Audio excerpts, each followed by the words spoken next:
GC Chandrashekhar, आप कन्नड़ में बोलेंगे. We'll speak in Kannada. So thank you, sir. Thank you for the opportunity to speak in my mother tongue Kannada on appropriation bill, sir. Sir, at least now the central government remembered that there is a state by name Manipur is there in the India map. Yes. After independence, the most brutal ethical war that took place during BJP government in Manipur. Sir, till date, central government is ignoring Manipur like anything, sir. Sir, Manipur ಒಂದೇ ಅಲ್ಲ, ಈ ಒಕ್ಕೂಟ ವ್ಯವಸ್ಥೆಯಲ್ಲಿರುವ ನಮ್ಮ ಎಷ್ಟೋ ರಾಜ್ಯಗಳನ್ನು ಈ ಕೇಂದ್ರ ಸರ್ಕಾರ ಇವತ್ತಿನ ದಿವಸದಲ್ಲಿ ಇಗ್ನೋರ್ ಮಾಡುವಂಥ ಸಂಪ್ರದಾಯಗಳು ಪ್ರಾರಂಭ ಆಗೋಗ್ತಿದೆ. ಯಾಕೆ ಅಂತಂದ್ರೆ ಅಷ್ಟಕ್ಕೂ ಸರ್, ಎಲ್ಲ ರಾಜ್ಯಗಳು ಕೂಡ ನಮ್ಮ ಕೇಂದ್ರ ಸರ್ಕಾರನ ಯಾವ ರೀತಿ ಒಂದು ಬಾಂಡಿಂಗ್ನಲ್ಲಿ ನೋಡ್ತವೆ ಅಂತಂದ್ರೆ ಎಷ್ಟು ಅಫೆಕ್ಷನ್ದಿಂದ ಪ್ರೀತಿ ವಿಶ್ವಾಸದಿಂದ ಇಟ್ಕೋತಾರೆ ಕಾಣ್ತಾರೆ ಅಂತ ಅಂದ್ರೆ ಸರ್, ನಮ್ಮ ರಾಜ್ಯದ ಒಂದು ಸ್ಟೇಟ್ ಆಂಥಮ್ನಲ್ಲಿ ಏನ್ ಬರ್ತದೆ ಅಂತ ಎರಡು ಸಾಲನ್ನ ನಾನು ಹೇಳೋದಕ್ಕೆ ಇಷ್ಟಪಡ್ತೀನಿ ಸರ್. ಜಯ ಭಾರತ ಜನನೀಯ ತನು ಜಾತೆ, ಜಯ ಹೇ ಕರ್ನಾಟಕ ಮಾತೆ.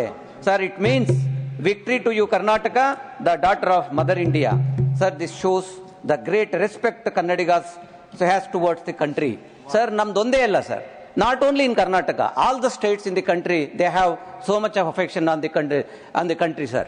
So, but andre sir, ಕೇಂದ್ರ ಸರ್ಕಾರ ಇವತ್ತು ಅದೇ ಒಂದು ಅಫೆಕ್ಷನ್ ಮಗಳು ಇರುವಂತ ಅಫೆಕ್ಷನ್ ಇವತ್ತು ರಾಜ್ಯಗಳ ಮೇಲೆ ತೋರಿಸ್ತಾ ಇದೆಯಾ ಅಥವಾ ಮಲತಾಯಿ ಧೋರಣೆ ತೋರಿಸ್ತಾ ಇದೆಯಾ ಅಂತ ಅನ್ನೋದ್ರ ಬಗ್ಗೆ ಇವತ್ತು ನಾನು ಕೆಲವು ಎಕ್ಸಾಂಪಲ್ನ, ಇವತ್ತು ಮಣಿಪುರ ಒಂದೇ ಅಲ್ಲ ಸರ್, ಸಾಕಷ್ಟು ರಾಜ್ಯಗಳನ್ನ ಇಗ್ನೋರ್ ಮಾಡ್ತಾ ಇರೋದ್ರಿಂದ ಆ ರಾಜ್ಯಗಳು ಕೂಡ ಮಣಿಪುರ ತರ ಬೇರೆ ರೀತಿಯಲ್ಲಿ ನಲಗುವಂತ ಒಂದು ವ್ಯವಸ್ಥೆ ಇವತ್ತು ನಿರ್ಮಾಣ ಆಗಿ ಹೋಗಿದೆ ಸರ್. ಅದಕ್ಕೆ ಒಂದು ಎಕ್ಸಾಂಪಲ್ ಆಗಿ ನಾನು ನನ್ನ ಕರ್ನಾಟಕದ ಕೆಲವು ವಿಚಾರಗಳನ್ನ ನಿಮ್ಮ ಮುಂದೆ ಇಡೋದಕ್ಕೆ ನಾನು ಇಷ್ಟಪಡ್ತೀನಿ ಸರ್. ಅದನ್ನ ನಂತರ ಅದು ನಿಮ್ಮ ವಿವೇಚನೆಗೆ ಬಿಟ್ಟಿದ್ದು, ಅವ್ರು ಇಗ್ನೋರ್ ಮಾಡ್ತಾವ್ರೋ ಇಲ್ಲೋ ಅನ್ನೋದ್ರ ಬಗ್ಗೆ ನೀವು ಅದನ್ನ ಡಿಸೈಡ್ ಮಾಡಿ ಸರ್. ಸರ್, 2017-18 ರಿಂದ 2024 ಫೆಬ್ರವರಿವರೆಗೆ ಕರ್ನಾಟಕ ನ್ಯಾಷನಲ್ GDPಗೆ ಸುಮಾರು 9% ಕೊಡುಗೆ ಕೊಟ್ಟಿದೆ ಸರ್. ಕರ್ನಾಟಕ ಸರ್, ನಮ್ಮ ರಾಜ್ಯ ಇಡೀ ದೇಶದಲ್ಲಿ second tax highest tax pay ಮಾಡ್ತಾ ಇರುವಂತದ್ದು ರಾಜ್ಯ ಅಂದ್ರೆ ಇವತ್ತು ನಮ್ಮ ರಾಜ್ಯ ಸರ್.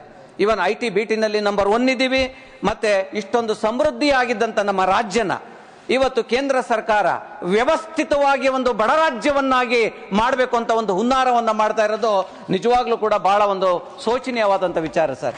ನಾನು ಯಾಕೆ ಈ ಮಾತನ್ನ ಹೇಳ್ತಾ ಇದ್ದೀನಿ ಅಂದ್ರೆ ಸರ್, ಕಳೆದ 5 ವರ್ಷಗಳಲ್ಲಿ ನಮ್ಮ ಕರ್ನಾಟಕಕ್ಕೆ 2017-18 ರಿಂದ 24 ಫೆಬ್ರವರಿವರೆಗೆ ನಮ್ಮ ರಾಜ್ಯಕ್ಕೆ ಬರಬೇಕಾಗಿದ್ದಂತ ತೆರಿಗೆ ಪಾಲಿನಲ್ಲಿ 1.65 ಲಕ್ಷ ಕೋಟಿ ಕೇಂದ್ರ ಸರ್ಕಾರ ನಮಗೆ ಕೊಟ್ಟಿಲ್ಲ ಸರ್.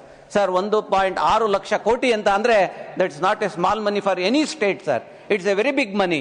ಸೊ ಅದನ್ನ ಕೊಡದೇ ಇದ್ದಾಗ to running the state it is not so easy sir. ಯಾವ ರೀತಿನಲ್ಲಿ ನಮ್ಮ ರಾಜ್ಯಕ್ಕೆ ತೊಂದರೆ ಆಗಿದೆ ಅನ್ನೋದ್ರ ಬಗ್ಗೆ ನಿಮ್ಗೆ ಹೇಳ್ಕೊಂಡು ಹೋಗ್ತೀನಿ ಸರ್. ಸರ್, ಕೇಂದ್ರ ಸರ್ಕಾರದ ವೈಜ್ಞಾನಿಕವಲ್ಲದ GST ನೀತಿಗಳ ಕಾರಣದಿಂದ ಕರ್ನಾಟಕ 59,274 ಕೋಟಿ ನಮಗೆ ನಷ್ಟ ಆಯ್ತು ಸರ್. ನಮಗೆ ಅದನ್ನ ಕೊಡ್ಲಿಲ್ಲ ಸರ್. ಎರಡನೇದು, 15ನೇ ಹಣಕಾಸು ಆಯೋಗವು ಕರ್ನಾಟಕದ ತೆರಿಗೆ ಹಂಚಿಕೆಯನ್ನ 4.7% ಇಂದ 3.6%ಗೆ ಕಡಿಮೆ ಮಾಡಿದ್ರಿಂದ ಕೆಲವು ಕಳೆದ 5 ವರ್ಷಗಳಲ್ಲಿ ಸುಮಾರು 65,000 ಕೋಟಿ ರೂಪಾಯಿ ನಮಗೆ ರಾಜ್ಯಕ್ಕೆ ಬರಬೇಕಾಗಿದ್ದು ನಮಗೆ ಬರಲಿಲ್ಲ ಸರ್. ಅದು ಹೇಗಾಯ್ತು ಅಂತ ಅಂದ್ರೆ ಸರ್, ಇದನ್ನ ಗಮನ ಇಟ್ಟು ತಾವು ಕೇಳಬೇಕು. ಏಕೆಂತಂದ್ರೆ ಇವತ್ತು ನಾವು ಎಲ್ಲ ಎಷ್ಟೋ ಸ್ಟೇಟ್ಗಳಿಗೆ ಹಣಕಾಸನ್ನ ಇದನ್ನ ಕೊಡಲ್ಲ, ಮಣಿಪುರ ಕೊಡಲ್ಲ, ಅಲ್ಲಿ ಕೊಡಲ್ಲ ಅಂತ ನಾವು ಹೇಳ್ತೀವಿ ಸರ್. ರಾಜ್ಯಗಳಲ್ಲಿ ಪ್ರೋಗ್ರೆಸಿವ್ ಸ್ಟೇಟ್ ಏನಿರ್ತವೆ ಆ ರಾಜ್ಯಗಳನ್ನ ಬಹಳ ಉದಾರತೆಯಿಂದ ಕೇಂದ್ರ ಸರ್ಕಾರ ನೋಡ್ಬೇಕಾಗತ್ತೆ ಸರ್. ಅದಕ್ಕೆ ಉದಾಹರಣೆಯಾಗಿ ನಾನು ಹೇಳ್ತೀನಿ ಸರ್, 15ನೇ ಹಣಕಾಸು ಆಯೋಗದ ಶಿಫಾರಸ್ನಿಂದ 2020-21 ಸರ್, ಅವರ ಆಯೋಗದ ಒಂದು ಶಿಫಾರಸ್ನಿಂದ ನಮಗೆ ಬಂದಿದ್ದು 21,694 ಕೋಟಿ ಆದ್ರೆ ಸರ್, 14ನೇ ಆಯೋಗ ಏನಾದರೂ ರೆಕಮೆಂಡ್ ಮಾಡಿದ್ದಿದ್ರೆ 28,024 ಕೋಟಿ ಬರ್ತಿತ್ತು. ಅಂದ್ರೆ ಸುಮಾರು 6,330 ಕೋಟಿ ನಮಗೆ ಆ ವರ್ಷ ಲಾಸ್ ಆಯ್ತು. ಸೊ 21-22ರಲ್ಲಿ ಸುಮಾರು 9,000 ಕೋಟಿ ಲಾಸ್ ಆದ್ರೆ 22-23ರಲ್ಲಿ 10,000 ಕೋಟಿ ಸರ್. ಹಿಂಗೆ ಕಳೆದ 5 ವರ್ಷಗಳಲ್ಲಿ ಸರ್ ನಮ್ಗೆ ಲಾಸ್ ಆಗಿದ್ದು 62,000 ಕೋಟಿ ಸರ್. ಇದು ಒಂದು ಭಾಗ ಆದ್ರೆ ಕೇಂದ್ರ ಸರ್ಕಾರ ಇವತ್ತು ಸೆಸ್ಸು ಮತ್ತೆ ಸರ್ಚಾರ್ಜ್ಗಳನ್ನ ಸುಮಾರು 17 ರೀತಿಯಾಗಿ ವಿಭಿನ್ನ ರೀತಿಯಾಗಿ ಇವತ್ತು ಸರ್ಚಾರ್ಜ್ ಮತ್ತೆ ಚಾರ್ಜ್ ಕಲೆಕ್ಟ್ ಮಾಡ್ತಾ ಇದೆ ಸರ್. ಅಂದ್ರೆ GSTಗಿಂತ ಮುಂಚೆ 2017ಕ್ಕಿಂತ ಮುಂಚೆ ಸೆಸ್ ಶುಲ್ಕ ಕೇಂದ್ರ ಸರ್ಕಾರದ ಒಟ್ಟು ತೆರಿಗೆ ಆದಾಯದ GTR ಮೇಲೆ ಸುಮಾರು 10ರಿಂದ 12% ಇದ್ದದ್ದು ನಂತರ 23-24ರ ಹೊತ್ತಿಗೆ ಸೆಸ್ ಮತ್ತು ಶುಲ್ಕವು ಒಟ್ಟು ತೆರಿಗೆ ಆದಾಯದ 20% ಆಗಿದೆ ಸರ್. ಸರ್, ತಮಗೆ ಗೊತ್ತಿದೆ, ಈ ಕಾಂಪೊನೆಂಟ್ನ ಕೇಂದ್ರ ಸರ್ಕಾರ ರಾಜ್ಯ ಸರ್ಕಾರಗಳ ಜೊತೆ ಹಂಚಿಕೊಳ್ಳಲ್ಲ. ಇದರಿಂದ ರಾಜ್ಯ ಸರ್ಕಾರಗಳಿಗೆ ಬಹಳ ಅನ್ಯಾಯ ಆಗುತ್ತೆ ಸರ್. 10-12% ತನಕ ಇವ್ರು ಇಟ್ಕೊಂಡು ಅದ್ರ ಮೇಲ್ ಬಂದಿದ್ದನ್ನ ಅದನ್ನ ಕೇಂದ್ರ ರಾಜ್ಯ ಸರ್ಕಾರಗಳಿಗೆ ಕೊಡ್ಲಿಲ್ಲ ಅಂತ ಅಂದ್ರೆ ಅದು ಬಹಳ ದೊಡ್ಡ ಅನ್ಯಾಯ ಆ ರಾಜ್ಯಗಳಿಗೆ ಆಗುತ್ತೆ. ಅದೇ ರೀತಿಯಲ್ಲಿ ನಮ್ಗೆ ಇವತ್ತು ಆಗಿರುವಂತ ಅನ್ಯಾಯ ಸರ್, 55,000 crores ನಮ್ಗೆ ಇದರಿಂದ ನಷ್ಟವಾಗಿದೆ ಸರ್. ಸರ್, ಇದೆಲ್ಲ ಸೇರಿ ನಮ್ಗೆ ಸುಮಾರು 2018ರಿಂದ 24ವರೆಗೆ ನಮಗೆ ಕರ್ನಾಟಕಕ್ಕೆ 1,65,000 ಕೋಟಿ ನಮ್ಮ ಕರ್ನಾಟಕಕ್ಕೆ ಬರಬೇಕಾದ್ದು ಬರಲಿಲ್ಲ ಸರ್. ಇನ್ನ ಈ ಕೇಂದ್ರ ಸರ್ಕಾರ ಟ್ಯಾಕ್ಸಸ್ ನ ರಾಜ್ಯಗಳಿಗೆ ಕೊಡುವಂತ ಒಂದು ವ್ಯವಸ್ಥೆ ಏನಿದೆ ಸರ್, 18-19ರಿಂದ ಹಿಡಿದು 22-23 ತನಕ ಕೇಂದ್ರ ಸರ್ಕಾರ ರಾಜ್ಯಗಳಿಗೆ ಕೊಟ್ಟಂತ ಒಂದು ಏನು ಟ್ಯಾಕ್ಸಸ್ ನ ಕೊಡೋದೇನಿದೆ ಸರ್, 18-19ರಲ್ಲಿ ಸರ್ ಕರ್ನಾಟಕಕ್ಕೆ ಕೇಂದ್ರದ ತೆರಿಗೆ ಆದಾಯದ ಪಾಲಿನ ರೂಪದಲ್ಲಿ 35,000 ಕೋಟಿ ಸಿಕ್ತಿತ್ತು ಸರ್. 18-19ರಲ್ಲಿ ನಾನು ಮಾತಾಡ್ತಾ ಇರೋದು. ಆದ್ರೆ 23-24ರಲ್ಲಿ ಕೂಡ ಕೇಂದ್ರದ ತೆರಿಗೆ ಆದಾಯದ ಮೊತ್ತ ಸುಮಾರು 21,932 ಕೋಟಿ ಮಾತ್ರ. ಅಂದ್ರೆ ಸರ್ 18-19ರಿಂದ 24-25ಕ್ಕೆ ಜಾಸ್ತಿ ಆಗ್ಬೇಕೆ ಹೊರತು ಟ್ಯಾಕ್ಸ್ ಕೊಡುವಂಥದ್ದು ಆ ರಾಜ್ಯಕ್ಕೆ ಕಮ್ಮಿ ಆಗುವಂತ ವ್ಯವಸ್ಥೆ ಇರಬಾರ್ದು. ಆದ್ರೆ ನಮ್ಮ ರಾಜ್ಯಕ್ಕೆ ಬಂದಂಥದ್ದು ಸುಮಾರು ನಮಗೆ 6 ವರ್ಷಗಳಿಗಿಂತ ಹೆಚ್ಚು ಕಮ್ಮಿಯಿಂದ ಅಂದ್ರೆ ನಮ್ಗೆ 14,553 ಕೋಟಿ ನಮ್ಗೆ ಕಡಿಮೆ ಆಗುತ್ತೆ ಸರ್. ಅಂದ್ರೆ 6 ವರ್ಷದ ಹಿಂದೆ ಕೊಡ್ತಿದ್ಕಿಂತ ಇವಾಗ ಕೊಡುವಂತ ಟ್ಯಾಕ್ಸ್ ಇಂದ 14,000 ಕೋಟಿ ಅಂದ್ರೆ it's not a small money sir, it's a very big money to the state. ಅದು ಆಗುತ್ತೆ ಸರ್ ಇದೇ ಪೀರಿಯಡ್ ಅಲ್ಲಿ. ಸರ್, ನೀವು ಬೇರೆ ರಾಜ್ಯಗಳಿಗೆ ನೀವು ದುಡ್ಡು ಕೊಡಬೇಡಿ ಅಂತ ನಾನು ಹೇಳಲ್ಲ. ನಾನು ಯಾವ ರಾಜ್ಯಗಳಿಗೆ ಬೇಕಾದ್ರೂ ಎಷ್ಟಾದ್ರೂ ಕೊಡಿ ನೀವು, ಯಾಕೆಂದ್ರೆ ಎಷ್ಟೋ ರಾಜ್ಯಗಳಲ್ಲಿ ಹಣಕಾಸಿನ ಅವಶ್ಯಕತೆ ಇರ್ತದೆ. ಅವ್ರಿಗೆ ಕೊಟ್ರೆ ನೀವು 1-2 ಲಕ್ಷ ಕೋಟಿ ಕೊಡಿ, ನಿಮ್ಮ ಹತ್ರ ದುಡ್ಡಿದ್ರೆ ನಮ್ಗೆ ಅದರ ಅವಶ್ಯಕತೆ ಇಲ್ಲ. ಆದ್ರೆ ನಮ್ಮ ರಾಜ್ಯಕ್ಕೆ ಅನಾನುಕೂಲ ಆಗಬಾರ್ದು ಅನ್ನೋದು ರೀತಿಯಲ್ಲಿ ಹೇಳ್ತೀನಿ ಸರ್. 1-2 ರಾಜ್ಯಗಳನ್ನ ನಾನು ಎಕ್ಸಾಂಪಲ್ಗೆ ತಗೊಳ್ಳೋಕೆ ನಾನು ಇಷ್ಟಪಡ್ತೀನಿ. ಇದೇ ಪೀರಿಯಡ್ ಅಲ್ಲಿ ಸರ್ ನಮ್ಗೆ ಯಾವಾಗ 14,000 ಕೋಟಿ 6 ವರ್ಷದಲ್ಲಿ ಲಾಸ್ ಆಗುತ್ತೋ ಮೊದಲಿಗಿಂತ ಅದೇ ಪೀರಿಯಡ್ ಅಲ್ಲಿ ಸರ್ 1,36,766 ಕೋಟಿ ಪಡೆಯುತ್ತಿದ್ದಂತ ಉತ್ತರ ಪ್ರದೇಶ 1,83,238 ಕೋಟಿ ಪಡೆಯುತ್ತೆ. ಅದೇ ಬಿಹಾರ 73,603 ಕೋಟಿ ಪಡೆಯುತ್ತಿದ್ದು 1,02,737 ಕೋಟಿ ರೂಪಾಯಿನ ಪಡೆಯುತ್ತದೆ. ಅದೇ ಗುಜರಾತ್ ಸರ್ 18-19ರಲ್ಲಿ ನಮ್ಮ ಕರ್ನಾಟಕ ತರನೇ ಬಹಳ ಕಮ್ಮಿ 23,489 ಕೋಟಿಗಳನ್ನ ತೆರಿಗೆ ಪಾಲು ಪಡೆಯುತ್ತಿದ್ದಂತ ಗುಜರಾತ್ 23-24ರಲ್ಲಿ ಸರ್ 35,525 ಕೋಟಿ ಪಡೀತದೆ. ಇದೇ ಪೀರಿಯಡ್ ನಲ್ಲಿ ಗುಜರಾತಿನ ತೆರಿಗೆ ಪಾಲು 12,036 ಕೋಟಿ ಜಾಸ್ತಿ ಆಗುತ್ತೆ. ಅಂದ್ರೆ ಸುಮಾರು 51% ಅವ್ರದ್ದು ಕೊಡ್ಬೇಕಾದ್ರು ಬರ್ತಾ ಇರುವಂತದ್ದು ಹಳೆ 6 ವರ್ಷಕ್ಕೆ ಕಂಪೇರ್ ಮಾಡಿದ್ರೆ 51% ಟ್ಯಾಕ್ಸ್ ಜಾಸ್ತಿ ಆಗುತ್ತೆ. ಆದ್ರೆ ಕರ್ನಾಟಕಕ್ಕೆ ನಮಗೆ 14,000 ಕೋಟಿ ಲಾಸ್ ಆಗುತ್ತೆ. ಇದರಿಂದ ಎಷ್ಟು ಒಂದು ತೊಂದರೆ ಆಗುತ್ತೆ ಆ ರಾಜ್ಯಕ್ಕೆ ಅಂತ ಇವತ್ತೊಂದು ದಿವಸ ತಾವು ಯೋಚನೆ ಮಾಡಬೇಕು ಸರ್. ಸರ್, ಕಷ್ಟ.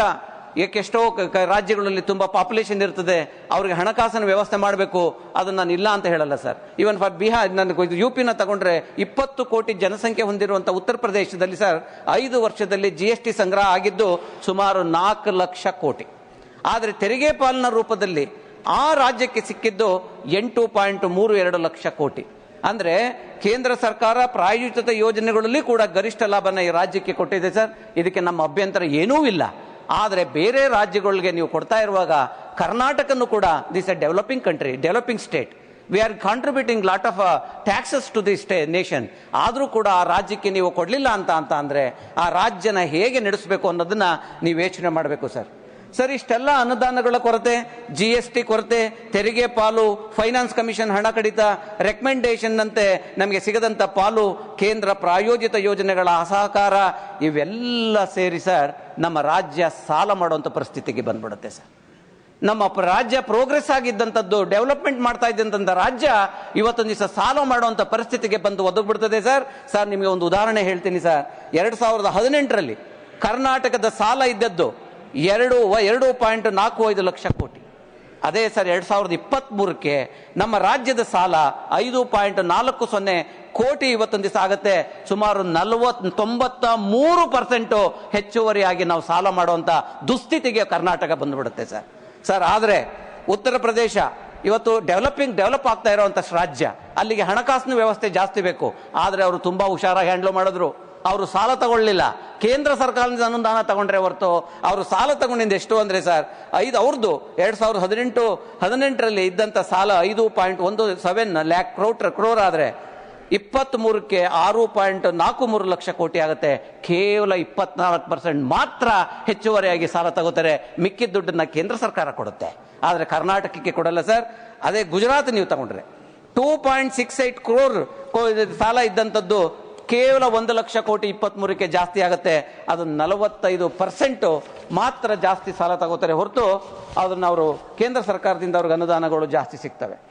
ಸರ್ ತಮಗೆ ಗೊತ್ತಿದೆ 2021 ಮತ್ತು 21-22ರಲ್ಲಿ GST ಸರ್, GST ಪರಿಹಾರ ಕೊರತೆ ಅಥವಾ GST ಕಾಂಪನ್ಸೇಷನ್ ಶಾರ್ಟ್ ಫಾಲ್ ಆದ ಪಕ್ಷದಲ್ಲಿ ಕೇಂದ್ರ ಸರ್ಕಾರ ನಮಗೆ ದುಡ್ಡನ್ನು ಕೊಡಬೇಕಾಗಿತ್ತು. ಆದರೆ ಕೇಂದ್ರ ಸರ್ಕಾರ ಸರ್ ನಮಗೆ ಹಣಕಾಸಿನ ನೆರವು ಕೊಡಲಿಲ್ಲ. ಅದು ಮಾಡಿದ್ದೇನಂತ ಅಂದ್ರೆ ಸಾಲ ತಗೊಳ್ಳೋದಕ್ಕೆ ಕೇಂದ್ರ ಸರ್ಕಾರನೇ ಪ್ರೇರೇಪಣೆ ನೀಡಿ ನಾವೇ ಸಾಲ ಕೊಡ್ತೀವಿ ತಗೊಳ್ಳಿ ಅಂತ ಹೇಳಿ 30,000 ಕೋಟಿ ಸಾಲ ತಗೊಳ್ಳುವಂತ ಒಂದು ದುಸ್ಥಿತಿಗೆ ಬಂದ್ಬಿಡ್ತು ಸರ್.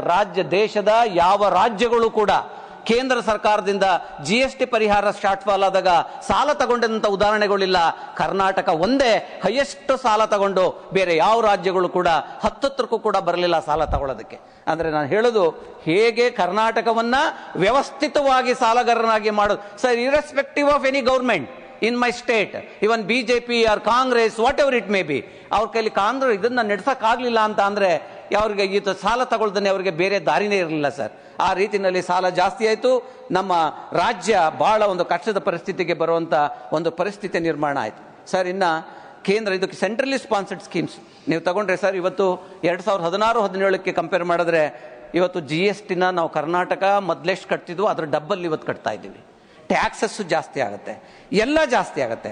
ಆದರೆ ಕರ್ನಾಟಕಕ್ಕೆ ಬರಬೇಕಾದಂತ ಸರ್ ಸೆಂಟ್ರಲಿ ಸ್ಪಾನ್ಸರ್ಡ್ ಸ್ಕೀಮ್ಸ್ಗೆ ಯಾವುದೇ 15 ಫೈನಾನ್ಸ್ ರೆಕಮೆಂಡೇಶನ್ ಬೇಕಾಗಿಲ್ಲ, ಯಾವುದೂ ಬೇಕಾಗಿಲ್ಲ.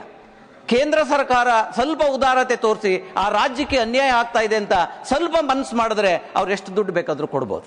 ಆದರೆ ಅದನ್ನ ಮಾಡಲಿಲ್ಲ ಸರ್. ನಾನು ಹೇಳ್ತೀನಿ ಸರ್, 19-20ರಲ್ಲಿ ನಮಗೆ ಈ ಸೆಂಟ್ರಲಿ ಸ್ಪಾನ್ಸರ್ಡ್ ಸ್ಕೀಮಿಂದ ಸಿಕ್ತಿದ್ದ ಹಣ 14,505 ಕೋಟಿ ರೂಪಾಯಿ ಸರ್. ಅದು ಜಾಸ್ತಿ ಆಗಬೇಕೋ ಇಲ್ವೋ ಸರ್, ಈ 23-24ಗೆ ಜಾಸ್ತಿ ಆಗಬೇಕೋ ಇಲ್ವೋ ಸರ್. ಆದರೆ ಬಂದಿದ್ದು ನಮಗೆ 11,269 ಕೋಟಿ. ಅಂದ್ರೆ ಕಳೆದ 6 ವರ್ಷಕ್ಕೆ ಕಂಪೇರ್ ಮಾಡಿದ್ರೆ 3,000 ಕೋಟಿ ಕಮ್ಮಿ ಆಗುತ್ತೆ. ಕಳೆದ 3 ವರ್ಷಕ್ಕೆ ಕಂಪೇರ್ ಮಾಡಿದ್ರೆ 8,000 ಕೋಟಿ ನಮ್ಮ ಕರ್ನಾಟಕಕ್ಕೆ ಬರಬೇಕಾದಂತ ಟ್ಯಾಕ್ಸ್ ಕಮ್ಮಿ ಆಗುತ್ತೆ ಅಂತ ಅಂದ್ರೆ ಲೆಕ್ಕ ಹಾಕೊಳ್ಳಿ.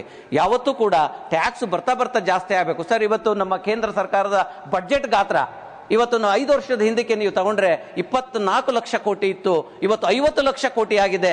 ಆದರೆ ಅಷ್ಟೊಂದು ಆದಾಗ್ಲೂ ಕೂಡ ನಮ್ಮ ಬರಬೇಕಾಗಿದ್ದಂತ ಟ್ಯಾಕ್ಸ್ ಜಾಸ್ತಿ ಆಗಲ್ಲ, ಕಮ್ಮಿ ಆಗುತ್ತೆ ಕರ್ನಾಟಕಕ್ಕೆ. ಅಂದ್ರೆ ಅದು ಕರ್ನಾಟಕದ ಪರಿಸ್ಥಿತಿ ಯಾವ ಪರಿಸ್ಥಿತಿಯಲ್ಲಿ ಬಂದು ನಿಲ್ಲಬೇಕು ಅಂತ ಸ್ವಲ್ಪ ನೀವು ಯೋಚನೆ ಮಾಡಿ ಸರ್.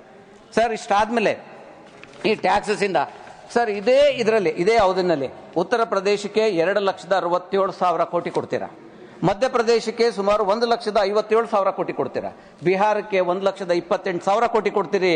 ಆದ್ರೆ ಇದು ಯಾವುದು ತಪ್ಪು ಅಂತ ಹೇಳಲ್ಲ, ಕರ್ನಾಟಕಕ್ಕೆ ನೀವು ಕೊಡೋದಿಲ್ಲ.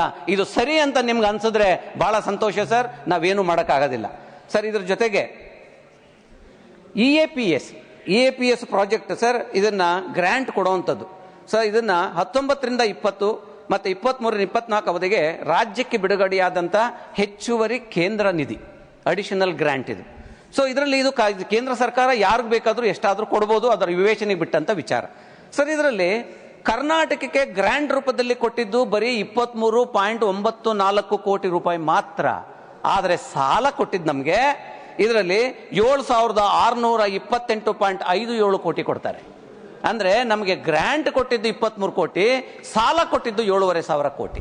ಆದ್ರೆ ಬೇರೆ ರಾಜ್ಯಗಳಿಗೆ ಸರ್ ಗ್ರಾಂಟ್ನ ಜಾಸ್ತಿ ಕೊಡ್ತಾರೆ, ಸಾಲನ ಕಮ್ಮಿ ಕೊಡ್ತಾರೆ. ಕರ್ನಾಟಕ ಏನ್ ಸರ್ ಅನ್ಯಾಯ ಮಾಡಿದೆ?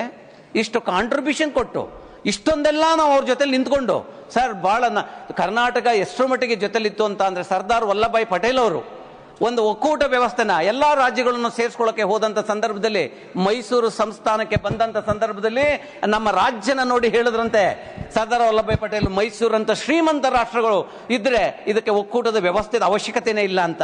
ಅಷ್ಟೊಂದು ಶ್ರೀಮಂತವಾಗಿದ್ದಂತ ನಮ್ಮ ನಾಡು ಸರ್ ಇವತ್ತು ಈ ದುಸ್ಥಿತಿಗೆ ಬರಲಿಕ್ಕೆ ಇವತ್ತು ಕೇಂದ್ರ ಸರ್ಕಾರ ವ್ಯವಸ್ಥಿತವಾಗಿ ನಮ್ಮನ್ನ ಬಡ ರಾಜ್ಯ ಮಾಡೋದಕ್ಕೆ ಹೊರಟಿದೆ ಸರ್. ಇದು ಸರಿ ಇಲ್ಲ ಸರ್. ಸರ್ ಇದೇ ರೀತಿ ಇದೇ ಅವಧಿಗೆ ಸ್ಪೆಷಲ್ ಅಸಿಸ್ಟೆನ್ಸ್ ಗ್ರಾಂಟ್ ನಲ್ಲಿ ಕೂಡ ರಾಜ್ಯಕ್ಕೆ ಕಳೆದ 5-6 ವರ್ಷಗಳಲ್ಲಿ ಸರ್ ಒಂದೇ ರೂಪಾಯಿನ ಕೊಡಲಿಲ್ಲ ಸರ್, ₹1 ಕೊಡಲಿಲ್ಲ ಸರ್. ಸೊ ಇದ್ರ ಜೊತೆಗೆ ಸರ್ ಬರ, ಡ್ರಾಟ್ ಸರ್, ಇದು ಬಹಳ ಮುಖ್ಯವಾದಂತ ವಿಚಾರ. ಇದಕ್ಕೆ ಯಾರ ಒಂದು ರೆಕಮೆಂಡೇಶನ್ ಬೇಕಾಗಿಲ್ಲ, ಅವ್ರು ವಿವೇಚನೆ ಬಿಟ್ಟಿದ್ದು, ಕ್ಯಾಬಿನೆಟ್ ವಿವೇಚನೆ ಬಿಟ್ಟಿದ್ದು, ಪ್ರಧಾನಮಂತ್ರಿಗಳು ವಿವೇಚನೆ ಬಿಟ್ಟಿದ್ದು, ಅವ್ರು ಯಾರಿಗೆ ಬೇಕಾದ್ರೂ ಕೊಡ್ಬೋದು ಸರ್. ಮೊನ್ನೆ ಇದೇ ಸೆಷನ್ ನಲ್ಲಿ ಒಂದು ಕ್ವಶನ್ಗೆ central government agriculture welfare minister ಅವರು ಒಂದು ಪ್ರಶ್ನೆಗೆ ಉತ್ತರ ಕೊಡ್ತಾರೆ. ರಾಷ್ಟ್ರೀಯ ಮಳೆ ಆಶ್ರಿತ ಪ್ರದೇಶ ಪ್ರಾಧಿಕಾರ, national rainfed area authority of India ಒಂದು ರಿಪೋರ್ಟ್ ಕೊಡುತ್ತೆ ಸರ್. ಆ ರಿಪೋರ್ಟ್ ಅಲ್ಲಿ ಇಡೀ ದೇಶದಲ್ಲಿ ಎಷ್ಟು ಜಿಲ್ಲೆಗಳು ತುಂಬಾ ಬರದಿಂದ ತತ್ತರಿಸ್ತಾ ಇದಾವೆ ಅಂತ ಅವರು ಅದರಲ್ಲಿ ಕೊಡ್ತಾರೆ. 24 ಜಿಲ್ಲೆಗಳು ತತ್ತರಿಸ್ತಾ ಇದಾವೆ, ಅದರಲ್ಲಿ 16 ಜಿಲ್ಲೆಗಳು ಕರ್ನಾಟಕದಿಂದ ಮಾತ್ರ ಅಂತ ಹೇಳ್ತಾರೆ ಸರ್. ಇಡೀ ಕಂಟ್ರಿನಲ್ಲಿ 24 ಜಿಲ್ಲೆ, ನಾನು ಹೇಳಿರೋದಲ್ಲ, ಕೇಂದ್ರ ಸರ್ಕಾರದ ಮಂತ್ರಿಗಳು ಹೇಳಿರೋ ಮಾತಿದು. ಅಲ್ಲಿ ಕ್ವಶನ್ಸ್ಗೆ, ಸ್ಟಾರ್ ಕ್ವಶನ್ಸ್ಗೆ ಆನ್ಸರ್ ಮಾಡಿರೋದು ಸರ್ ಇದು. ಇದರಲ್ಲಿ ಹೇಳುವಂತ ಕ್ವಶನ್, ಇದರಲ್ಲಿ ಸರ್ 16 ಡಿಸ್ಟ್ರಿಕ್ಟ್ ಕರ್ನಾಟಕದಿಂದ, ಇದಕ್ಕಿಂತ ಪ್ರೂಫ್ ಇನ್ನೇನ್ ಬೇಕು ಸರ್? 16 ಡಿಸ್ಟ್ರಿಕ್ಟ್ ಅಂತ ಅಂದ್ರೆ 8 ಅಂದ್ರೆ 120 ತಾಲೂಕುಗಳು ಇವತ್ತು ಸಫರ್ ಆಗ್ತಾ ಇದ್ದಾವೆ ಸರ್. ಅಷ್ಟು ಸಫರ್ ಆದ್ರೂ ಕೂಡ ಸರ್ ಕಳೆದ 23 ವರ್ಷಗಳಲ್ಲಿ ಅಂದ್ರೆ 2001ರಿಂದ 23ರವರೆಗೆ 16 ವರ್ಷಗಳನ್ನ ಬರವರ್ಷಗಳು ಅಂತ ಘೋಷಣೆ ಮಾಡಲಾಗಿದೆ ಸರ್. ಯಾಕೆ ಅಂತ ಅಂದ್ರೆ ಅಷ್ಟು ಒಂದು ತೀವ್ರ ಬರಗಾಲನ ಕರ್ನಾಟಕ ಕಂಡಿದೆ. 23-24ನೇ ಸಾಲಿನಲ್ಲಿ 48 ಹೆಕ್ಟೇರ್ ಬಿತ್ತನೆ ಪ್ರದೇಶ ತೀವ್ರ ಬರಗಾಲ ಮತ್ತು ಅಸಮರ್ಪಕ ಮಳೆಯಿಂದಾಗಿ ಹಾನಿಗೊಳಗಾಗಿ ಕೃಷಿ ಮತ್ತು ಅವಲಂಬಿತ ವಲಯದ ಬೆಳೆಗಳಿಗೆ ಸುಮಾರು 22-23ರಲ್ಲಿ 2.8 ಇದ್ದದ್ದು ಕಳೆದ ವರ್ಷ 1.8 ಆಗೋಯ್ತು ಸರ್. ಸರ್ ಹೀಗೆ ನಮಗೆ ಎಲ್ಲ ಇದರಲ್ಲೂ ಕೂಡ 18ರಿಂದ 23 ತನಕನೂ ಕೂಡ ಸರ್ ನಮಗೆ ಕರೆಕ್ಟ್ ಆದಂತ ನೆರವನ್ನ ಕೇಂದ್ರ ಸರ್ಕಾರ ನಿಂತುಕೊಂಡು ಕೊಡಲಿಲ್ಲ ಸರ್. ಸರ್ 23ರಲ್ಲಿ ಬಹಳ ಪ್ರಮುಖವಾಗಿ 236 ತಾಲೂಕುಗಳಲ್ಲಿ 223 ತಾಲೂಕುಗಳು ಬರಪೀಡಿತವಾಗಿ ಘೋಷಿಸಲ್ಪಡ್ತವೆ ಸರ್. ಅಂತ ಸಂದರ್ಭದಲ್ಲಿ 48 ಹೆಕ್ಟೇರ್ ಪ್ರದೇಶ ಸುಮಾರು 35,162 ಕೋಟಿ ಮೌಲ್ಯದ ಆಸ್ತಿ ಪಾಸ್ತಿ ನಷ್ಟ ಆಗುತ್ತೆ. ಬರದಿಂದ ತತ್ತರಿಸಿದ ರಾಜ್ಯ ತಮಗೆ ಬರಬೇಕಾದ, ನ್ಯಾಯವಾಗಿ ಬರಬೇಕಾದಂತ 18,000 ಕೋಟಿನ ಕೊಡಬೇಕು ಅಂತ ಅಂದ್ಬಿಟ್ಟು ಕೇಂದ್ರ ಸರ್ಕಾರಕ್ಕೆ ಬಂದು ಕೇಳ್ಕೊಳ್ತೀವಿ ಸರ್. ಪರಿ ಯಾಕೆ ಕೇಳ್ತೀವಿ, ಆದ್ರೆ ಕೊಡಲ್ಲ ಸರ್. ಕೊನೆಗೆ ನಾವು ಸೆಂಟ್ರಲ್ ಗೌರ್ಮೆಂಟ್ಗೆ ಹೋಗಿ ನಾವು ಇದಕ್ಕೆ ಸುಪ್ರೀಂ ಕೋರ್ಟ್ ಹೋಗಿ ನಾವು ನೆರವು ಕೇಳೋ ಪರಿಸ್ಥಿತಿ first time in the history sir. We went to the Supreme Court for the ನಮಗೆ ರಿಲೀಫ್ ಕೊಡಬೇಕು ಅಂತ. ಅವಾಗ 3,400 ಕೋಟಿನ ಇವತ್ತು ಕೇಂದ್ರ ಇವತ್ತು ಸುಪ್ರೀಂ ಕೋರ್ಟ್ನ ಆದೇಶದ ಮೇರೆಗೆ ಬಿಡುಗಡೆ ಮಾಡ್ತಾರೆ. ಅದಾದ್ಮೇಲೆ ಒಂದು ಅಫಿಡವಿಟ್ ನ ಹಾಕಿ ನಮ್ಗೆ ಯಾವ ದುಡ್ಡನ್ನು ಕೂಡ ಇನ್ನು ಕೊಡಂಗಿಲ್ಲ ಅಂತ ಅಫಿಡವಿಟ್ ಅಲ್ಲಿ ಹೇಳ್ತಾರೆ ಸರ್. ಸರ್ ಈ ತರ ಆದ್ರೆ ಯಾವತ್ತೂ ಕೂಡ ಕರ್ನಾಟಕಕ್ಕೆ ಇವತ್ತು ಅನ್ಯಾಯ ಮಾಡಿದ್ರೆ ಒಂದು ಪ್ರೋಗ್ರೆಸಿವ್ ಸ್ಟೇಟ್ ಸರ್. ಇದನ್ನ ಈಗ ಮಾಡಿದ್ರೆ ಎಷ್ಟು ಕಷ್ಟ ಇದೆ ಅಂತ ಸರ್. ಇವನ್ನ ಸ್ಪಾನ್ಸರ್ಡ್ ಇದು ಯಾವ್ಯಾವುದು ಸೆಂಟ್ರಲಿ ಸ್ಪಾನ್ಸರ್ಡ್ ಸ್ಕೀಮ್ಸ್ ಅಲ್ಲೂ ಕೂಡ ಸ್ಟೇಟ್ ಡೇಟಾ ಪ್ರಕಾರ ಇವತ್ತು ತನಕ 9,352.25 ಕೋಟಿನ ಇವತ್ತು ತನಕ ಕರ್ನಾಟಕಕ್ಕೆ ರಿಲೀಸ್ ಮಾಡಿಲ್ಲ ಸರ್. ಜನವರಿ ಎಂಡ್ ತನಕ ಇವತ್ತು ರಿಲೀಸ್ ಮಾಡಿಲ್ಲ. 200 crores pending in midday meal programme, 1,429.33 crores in yet to release for the National Rural Drinking Water Program. 718 crores was announced for the Upper Bhadra project, but no funds have been given, sir. Sir ಇದನ್ನ ಸಾಕಷ್ಟು ಈ ತರ ಎದುರುಗೊಳ್ಳೋದು ನಮಗೆ ದುಡ್ಡು ಬಂದಿಲ್ಲ sir. Most importantly from 2019 to 20, December 24, 2024, Karnataka should have received 20,400 crores under the Jal Jeevan mission, sir, but till today we are not received the fund. Sir, last I'll conclude with one quote, sir. Please give me just half a minute time, sir. Please conclude. Sir, one quote I will ending with a poem of great author D.V. Gundappa, sir. That is most important, I'll tell you. ಜಾನಪದಗಳು, ರಾಜ್ಯ ಸಾಮ್ರಾಜ್ಯಗಳು, ಗುರು ಸಂಸ್ಥಾನಗಳು, ಭಾಷೆಗಳು, ವಿದ್ಯೆಗಳು ಕಾಣಿಸದೆ ಸಾಗಿ ಹೋಗು ಕಾಲ ಪ್ರವಾಹದಲ್ಲಿ ಮಾನವೀಯತೆ ನಿಂತಿರುವುದು Mankutimma. Sir, it means nothing is permanent is in world, no power, nothing. Sir, the folk, culture, the great empire, gurukulas, religions, languages, learnings will vanish over the night, but humanity is forever. Thank you. Sir, I'll request central government to show humanity toward other states. Then only we can grow. That is a Okkuta Vyavasthe andre, that is the thing, sir. Thank you very much. We will, sir.